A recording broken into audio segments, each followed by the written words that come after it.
नमस्कार दोस्तों, मेरा नाम है सोनू और आप देख रहे हैं हमारा हिंदी यूट्यूब चैनल हिटसन। तो आज का हमारा जो टॉपिक है इसमें हम कोपा ट्रेड के छात्रों के लिए नीमी ऐप पर पूछे जाने वाले कुछ इंपॉर्टेंट क्वेश्चन लेकर के आए हैं।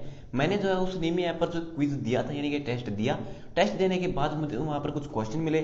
जब मैंने बार बार उसके अंदर टेस्ट दिए तो उसमें मुझे काफ़ी सारे क्वेश्चन जो थे जो रिपीट हो रहे थे। तो उन सभी क्वेश्चन को मैंने जो स्क्रीनशॉट लेकर के एक पीडीएफ तैयार की आपके लिए, और उस पीडीएफ को डाउनलोड करने का लिंक आपको वीडियो की डिस्क्रिप्शन में मिल जाएगा।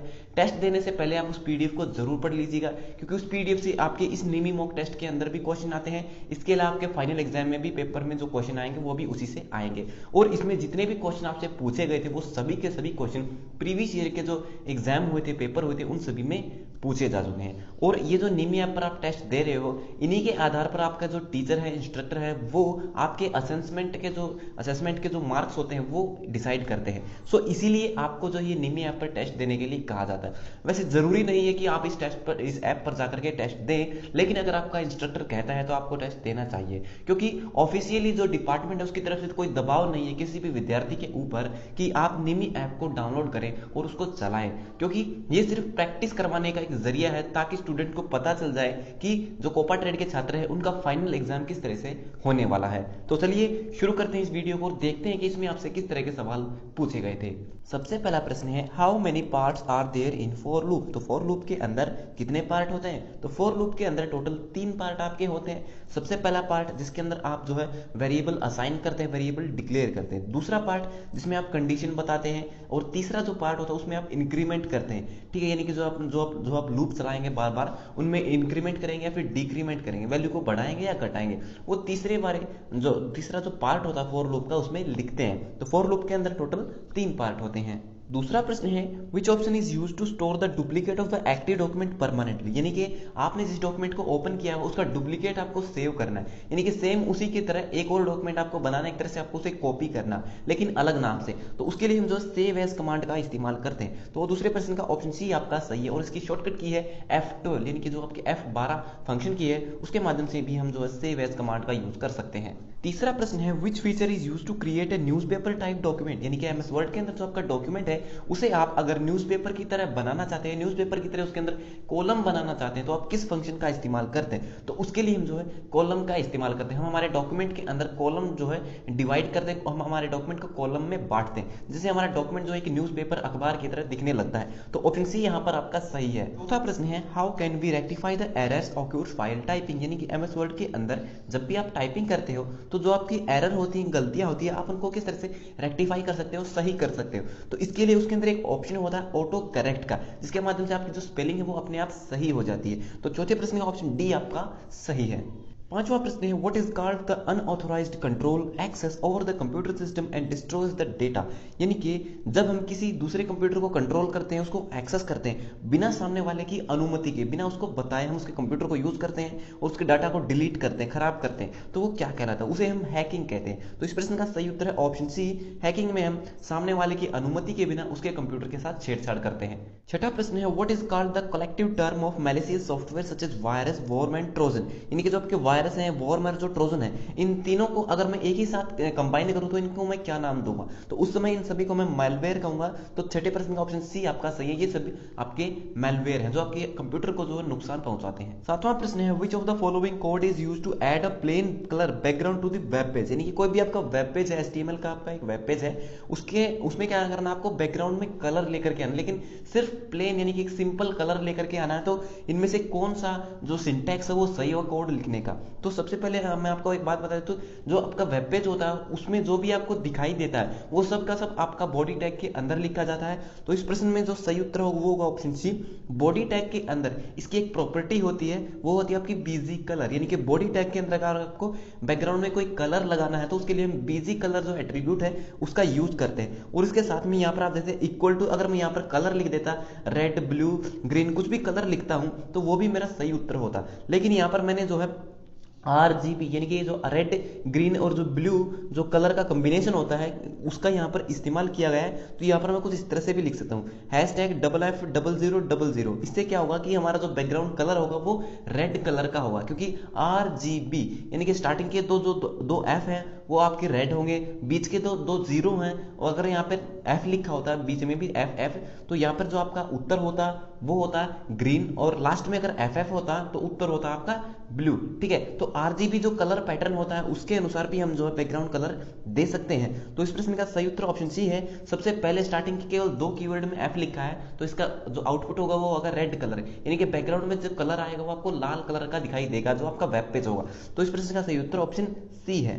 आठवां प्रश्न है which bar contains the current position of the cursor in MS Word. तो एमएस वर्ड के अंदर जो आपका कर्सर है वो पूरे डॉक्यूमेंट में, तो पूरे पेज पर कहां पर है, तो उसकी जानकारी हमें कहां से मिलती है, वो मिलती है हमारी स्टेटस बार के माध्यम से, जिससे हमें पता चलता है कि हमारा जो कर्सर है वो कौन सी लाइन पर है और किस पेज पर है। तो इस प्रश्न का सही उत्तर ऑप्शन सी है। नौवां प्रश्न है which shortcut key is used to copy and paste a file folder, यानी किसी भी फाइल या फोल्डर को कॉपी और पेस्ट करने की शॉर्टकट की कौन सी। तो कॉपी करने के लिए Ctrl+C और पेस्ट करने के लिए हम Ctrl+V शॉर्टकट की का यूज करते हैं। तो इस प्रश्न का ऑप्शन डी आपका सही है। 10वां प्रश्न है which process is used to record data on to an optical disc, यानी कि जो आपकी ऑप्टिकल डिस्क होती है उसके अंदर डेटा को रिकॉर्ड करने के लिए उस सीडी को भरने का जो प्रोसेस होता है उसे क्या बोलते हैं, तो उसे हम बर्निंग कहते हैं। तो 10वें प्रश्न का ऑप्शन ए आपका सही है। आपने सुना होगा कई बार कि सीडी को बर्न करना, यानी कि उसके अंदर जो डेटा है वो फीड करना, उसके अंदर डेटा डालना है। तो 10वें प्रश्न का ऑप्शन ए आपका सही है।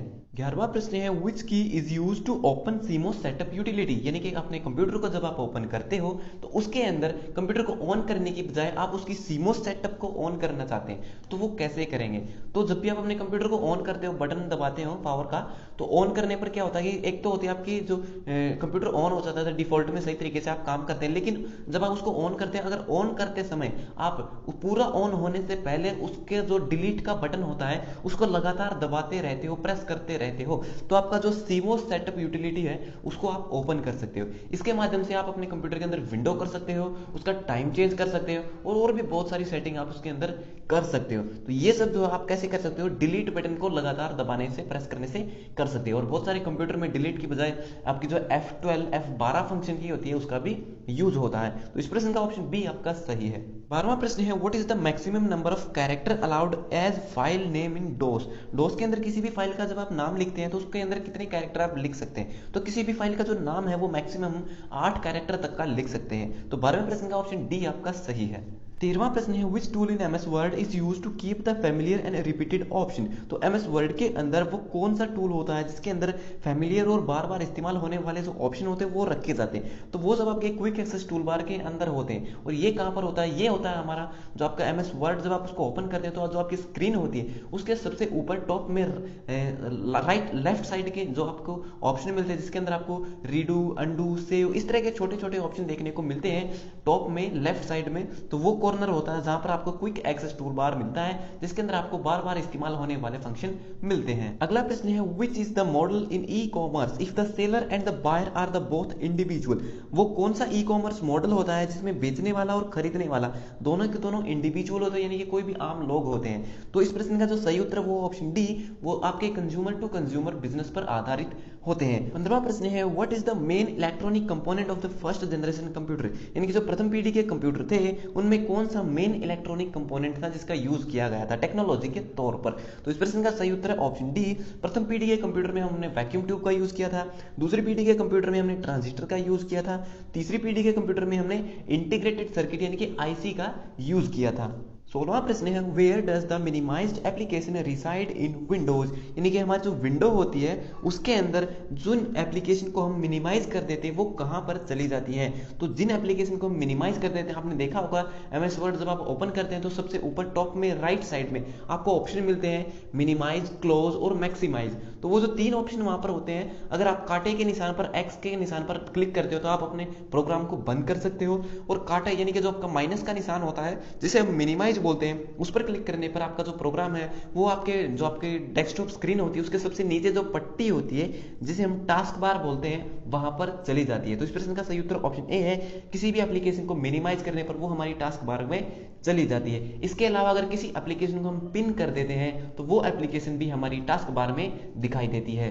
17वां प्रश्न है what is the another name for keywords in VBA. तो वीबीए के अंदर जो कीवर्ड होते हैं उनका दूसरा नाम क्या होता है। तो वीबीए के अंदर जो कीवर्ड होते हैं उनका दूसरा नाम होता है रिजर्व वर्ड, यानी कि ऐसे वर्ड जिनका इस्तेमाल हम वेरिएबल के तौर पर नहीं कर सकते, यानी कि उन वर्ड को हम वेरिएबल डिक्लेयर नहीं कर सकते हैं। तो इस प्रश्न का सही उत्तर है ऑप्शन डी, उन्हें हम रिजर्व वर्ड कहते हैं। 18वां प्रश्न है which group include superscript, subscript, strikethrough option in MS word.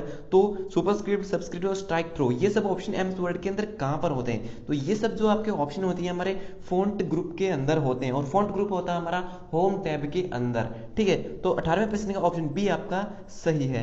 19वां प्रश्न है which attribute is used with TD tag to merge two cells horizontal. तो हॉरिजॉन्टल कौन से होते हैं। जो सड़क होती है आपकी, देखना हो आपने, जो सड़क है वो हॉरिजॉन्टल होती है, और जो बिजली का खंभा होता है वो आपका वर्टिकल होता है।